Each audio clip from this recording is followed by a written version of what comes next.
ainda, eles vêm trazendo, então, além de todas aquelas modificações que nós já vimos no desenho da pirâmide, eles propõem uma abordagem bidimensional dessa taxonomia revisada.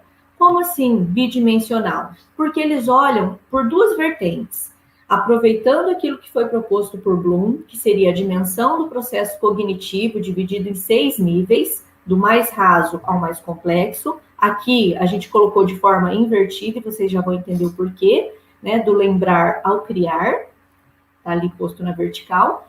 E aí eles propõem, então, a dimensão do conhecimento dividida ali em 4 dimensões que também são progressivas, né? Efetivo factual, uma dimensão conceitual desse conhecimento, uma dimensão procedimental e, por fim, metacognitiva. Então, nós vamos entender isso agora de uma outra forma. Então, olhando para esse quadro, nós temos ali, então, o entendimento dessas categorias. Quando eu penso na proposição de uma atividade que vai atingir ali o conhecimento efetivo e factual do meu aluno, o que eu busco com isso? Eu busco relacionar o conteúdo básico que o meu aluno deve dominar a fim de que ele consiga realizar e resolver problemas apoiados nesse conhecimento. Então, eu tenho que considerar aqui tudo que o aluno já tem de conhecimento prévio, tudo que ele já traz de toda a sua vivência, né? Ou seja, os fatos não precisam ser entendidos ou combinados. Nesse primeiro momento, é importante que ele apenas reproduza isso conforme foi apresentado, né? Então, quando eu peço para o meu aluno ali, de repente, listar, buscar no texto uma informação explícita, então é isso que eu espero dele, que ele simplesmente, né, com base naquilo que ele já tem, que ele já conhece, que ele apoie, né, esse comando que eu estou dando naqueles conhecimentos que ele já tem. Quando nós vamos já para a categoria do conhecimento conceitual, como eu disse, é uma forma progressiva, exige-se um pouco mais do aluno, ou seja, que ele relacione agora, né, e tudo isso está relacionado a essa inter-relação dos elementos básicos num contexto mais elaborado que o aluno seria capaz de descobrir. Ou seja, elementos mais simples foram abordados até então nesse primeiro nível. Agora, é preciso que o aluno faça uma conexão, ou seja, que ele crie esquemas, estruturas, modelos para organizar e explicar todo esse conhecimento. Então, nessa fase, não é a aplicação de um modelo que é importante, mas a consciência de que isso existe, de que esse modelo existe. Quando nós vamos para a categoria do conhecimento procedimental, nós já vemos essa progressão um pouco maior, ou seja, o conhecimento, né, o aluno vai estar relacionando ali o conhecimento, ou seja, como realizar alguma coisa utilizando algum método, algum critério, algum algoritmo, uma técnica. Nesse momento, o conhecimento abstrato começa a ser estimulado, mas dentro de um contexto único e ainda não interdisciplinar. Já quando eu vou para o conhecimento metacognitivo, agora eu já espero tudo do meu aluno. Eu já espero que ele, usando toda essa progressão, que ele tenha condição de já fazer as relações interdisciplinares, né? Que ele já utilize ali toda aquela ideia principal, todo aquele conhecimento previamente assimilado, mas que ele já traga isso de uma forma de resolução de problemas, que ele já consiga escolher o melhor método, uma teoria, uma estrutura. Talvez isso pareça complexo, isso não esteja claro, mas agora a gente traz um exemplo que vai fazer com que vocês entendam isso, essa teoria dentro da prática. Então, aqui nós temos uma atividade, né, dividida nos 6 níveis, como propõe a taxonomia de Bloom, ou seja, as 6 dimensões, passando pelas 6 dimensões do processo cognitivo, e mostrando para vocês como é que isso fica claro dentro da dimensão do conhecimento. Então, essa é uma atividade proposta por um professor de história. Então, pegando lá do nível mais raso, do nível memorizar, ou do nível lembrar, o professor propõe para o aluno que dia Martin Luther King pronunciou o discurso I Have a Dream. Então, aqui, com base no estudo, com base no texto lá proposto pelo livro didático, por exemplo, o aluno consegue buscar essa informação, que é uma informação, de repente, explícita, né? Que dia foi pronunciado esse discurso? Pá, o aluno respondeu. Dentro lá da tabela do conhecimento, da dimensão do conhecimento, E o que aquele aluno precisa? Identificar. Então, aquilo é uma dimensão do conhecimento efetivo, factual. Ele encontrou aquilo dentro do texto. Ok. Quando eu vou para o nível do compreender, o professor exige um pouco mais. Ele pergunta assim: que mensagem Martin Luther King tentou fazer em seu discurso? Ou seja, qual é a compreensão que o aluno teve do discurso lido? Então, o aluno agora ele já precisa se ancorar naquela informação primeira, né, naquele fato que existiu esse discurso, mas ele já precisa entender, ele já precisa começar a costurar qual é o conceito dentro daquele discurso. E aí vamos para o terceiro nível, do aplicar.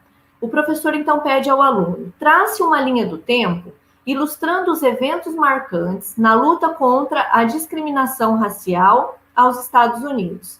Agora o aluno precisa já pôr em prática, ao traçar essa linha, ele precisa aplicar esse conhecimento que ele teve por meio dessa leitura, das discussões em sala de aula, né? Buscando até a ideia do que é uma linha do tempo. Então, ele vai ancorando conceitos, né? Ele vai já buscando a aplicação desse conceito. E aí vem o quarto nível, o analisar. De que maneira o discurso de Martin Luther King promoveu o movimento pelos direitos civis? Ou seja, quando ele faz essa análise, ele já perpassa pela dimensão do conhecimento nos 3 primeiros níveis, né, o efetivo factual, conceitual, procedimental, ou seja, ele já caminhou tudo isso e ele volta buscando isso agora no conceito, né? Ele volta para essa análise, ele volta o olhar para tudo isso para que ele dê conta dessa resposta. Daí, no nível 5, avaliar. Dentre os meios utilizados por Rosa Parks e Martin Luther King para lutar contra o racismo, quais você considera mais eficazes e por quê? O aluno começa a ter que argumentar. E quando ele busca, né, dentro dele, toda essa questão da argumentação, ele já extrapola isso, ele já sai daquela questão muito disciplinar e ele já vai para outras vivências, ele já volta para o mundo, ele busca isso em outras disciplinas, tudo que ele já ouviu, já estudou sobre todas essas questões, né, do racismo. Então, o aluno ele vai ampliando o conhecimento dele. E, por fim, o professor pede, né, busque um exemplo do que constitui uma injustiça social e, em seguida, imagine maneiras não violentas de mostrar a sua discordância com essa injustiça. Aí o aluno já se coloca no papel de cidadão, olha para dentro de si, olha para tudo que está à sua volta, né, se ele já sofreu ou não alguma questão como essa. Então, acho que aqui, com esse slide, fica claro que muitas vezes, ao invés do professor pensar em trazer vários textos, em propor várias atividades, se ele conseguir concentrar dentro do conteúdo aplicado em sala de aula, uma atividade que ele consiga gradativamente, né, do 1 ao 6 ali, propor atividades que exijam do aluno uma dimensão ampla do conhecimento, né, uma exigência desse processo cognitivo, a gente acredita que o aluno, por meio de todo o desenvolvimento dessas habilidades, ele se tornará um aluno mais competente a nível de leitura, de resolução de problemas, né? Então, seria essa a proposição do nosso trabalho, ok? Então, aqui, como a Sara comentou, a gente tem a gradação ali do nível do mais simples ao mais complexo e também as dimensões do conhecimento.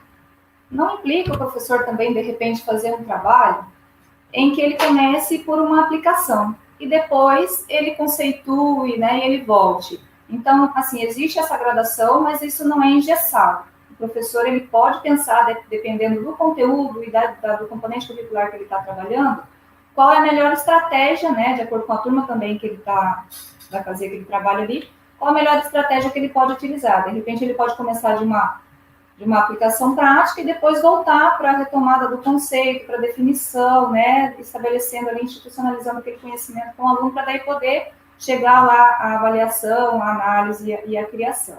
Então, esses processos, eles são interligados. Então, por exemplo, não tem como aplicar alguma coisa sem eu ter aquele conhecimento. Isso é meio que óbvio, né? Então, mas a gente pode fazer esse movimento ao longo dessas categorias aqui, de forma que o aluno, de repente, avance e retroceda e ele consiga ali ampliar esse conhecimento, ter uma total compreensão daquele conteúdo que o professor está trabalhando.